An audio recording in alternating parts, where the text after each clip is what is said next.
আলুর বস্তা হলে বাজারে যাওয়ার লাগে আমার শরীরটাও ভালো না, আমার বাইরে বেড়াই। শ্যামল, কি দাদা? আলুর বস্তা হলে বাজারে যা তো। আমি পারতাম না। আরে ভাই লয়ে যা। পারতাম না রে। লয়ে যা। বাজারে তো সবজি আনলে লেগে যাও লাগে রে। গল্প কর পরে যাস। মুই দেখি সবজি লই আইতাছি রে। আমারে ভিডিও এনো বা আলু কোটি আছে। কোটি যে হয় আরে এনো 20 কেজি আলু, দাম কত? 200 টাকা কেজি। তা কত কইয়াও? ও ব্যক্তি আলু 2 টাকা। আর একটু বাড়ান না। তোর তোমার আলু বেচতাম। দিনগুলো একটা মক্কেল পাইলাম না। দাদা দাদা ওই দেখ কাজ। ওরে নামাও। ওই দেখ আছে জানি। কত?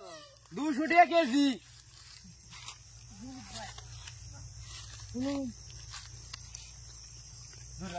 দুই টাকা।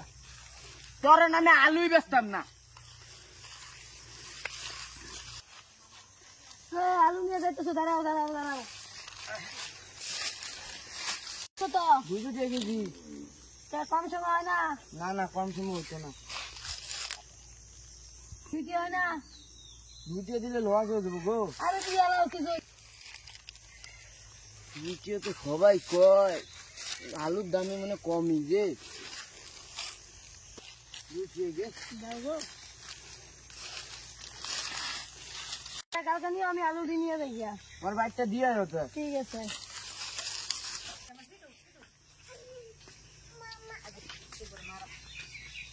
আরে শ্যামল, হ্যাঁ, আলুর বস্তা কি হলে? আমি বেচে দিয়ে বলছি বাজারে। কয়টিয়া? 2 টাকা। তুই কি বিলছ? 2 টিয়া মানুষ আলুর বস্তা বেচে? তুই কোন হিসাবে 2 টিয়া বেচলি আলুর বস্তা? 2 টিয়া মানুষ বেচে খারো।